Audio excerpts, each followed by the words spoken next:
হবে না।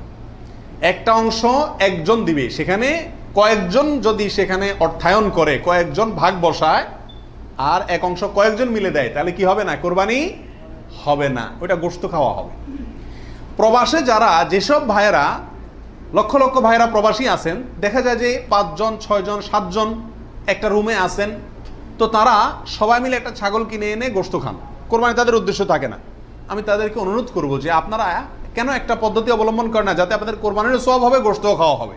সেটা হলো এই, আপনাদের 6 জনের মধ্যে সবাই টাকাটা একজনকে মালিক বানায় দেন, যে ভাই আপনি সিনিয়র মানুষ বা আপনি বড় ভাই, আপনাকে আমরা সবাই মিলে 100 করে 500 রিয়াল দিলাম, আপনি এই টাকা দিয়ে একটা ছাগল আয়না কোরবানি করেন। উনি ওনার জন্যই কোরবানি করলো, আপনারা সবাই টাকাটা দিলেন, তাহলে আপনারা যে সহায়তা করলেন সব পেলেন কি পেলেন না? আর ওনার কোরবানিটাও হয়ে গেল, গোশতও খাওয়া হয়ে গেল, একসাথে সবগুলা পাখি এক ডিলে মারা গেল। আর যদি সবাই ঈদের দিনই জবাই করবেন ছাগল, তাহলে কোরবানি কেন করবেন না? একটু চালাক হলেই কোরবানির সওয়াবটাও হয়ে যাচ্ছে, গোশত খাওয়াটাও হয়ে যাচ্ছে। প্রবাসী ভাইদের ভিতরে এই সমস্যাটা প্রচুর পরিমাণ দেখা যায়, যে 5-6 জন মিলে ছাগল কিনে কোরবানির নিয়ত কেউই করে না, অথবা সবাই মিলে কোরবানির নিয়ত করে, যার দুইটাই কি ভুল। 26 নম্বর প্রশ্ন হলো, কোরবানির টাকা অন্য কেউ যদি দিয়ে দেয় তাহলে কোরবানি হবে কিনা? আমি গরিব মানুষ, আমি কোরবানি করতে চাচ্ছি, অথবা সামর্থ্যবান, আমাকে একজনে টাকা দিয়ে দিল যে আপনাকে একটা ছাগল দিয়ে দিলাম, অথবা আপনার ছাগলের টাকা দিয়ে দিল যে আপনি কোরবানি দিয়েন। আমার পক্ষ থেকেই কোরবানি দেওয়ার জন্য কেউ আমাকে টাকা দিয়ে সহায়তা করলো, হেল্প করলো, এতে আমার কোরবানি দিলে কোরবানি হবে কি হবে না?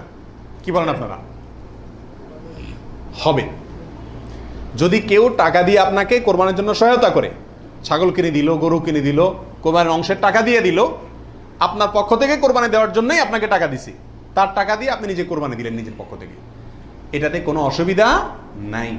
যে কোনো অর্থনৈতিক ইবাদতে অর্থটা যদি দ্বিতীয় পক্ষ দিয়ে দেয়, অন্য কেউ দিয়ে দেয়, এবং তার টাকা দিয়ে আপনি ইবাদতটা করেন, তাহলে জায়েজ আছে। যেমন আপনি হজ করবেন, আপনি ওমরা করবেন, আপনাকে হজের টাকাটা আমি দিয়ে দিলাম, আপনি হজ করবেন, আমি দিয়ে দিলাম, আমি এটা আমার পক্ষ থেকে করার জন্য দেই না, আপনার হজ আপনি করেন, আমি টাকা দিয়ে দিলাম, হেল্প করলাম আপনাকে, অথবা কিছু হেল্প করলাম, এটাতে কোনো অসুবিধা নাই। ওমরার ক্ষেত্রেও নাই, ঠিক কোরবানির ক্ষেত্রেও অন্য কেউ টাকা দিলেও আপনার পক্ষ থেকে কোরবানি করার জন্য যদি অর্থায়ন করে বা সহায়তা করে বা টাকা দেয়, সেই টাকা দিয়ে আপনি কোরবানি দিলে কি হবে? আপনার কোরবানি হয়ে যাবে।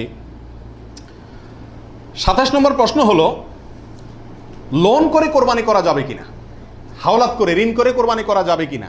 এর উত্তর হলো যাবে, যদি সেই ঋণের টাকাটা দেওয়ার মতো ব্যবস্থা বা ইচ্ছা, সদিচ্ছা থাকে, তাহলে ঋণ করেও কি দেওয়া যাবে? ঋণ করে ভালো কাজ করা যায়।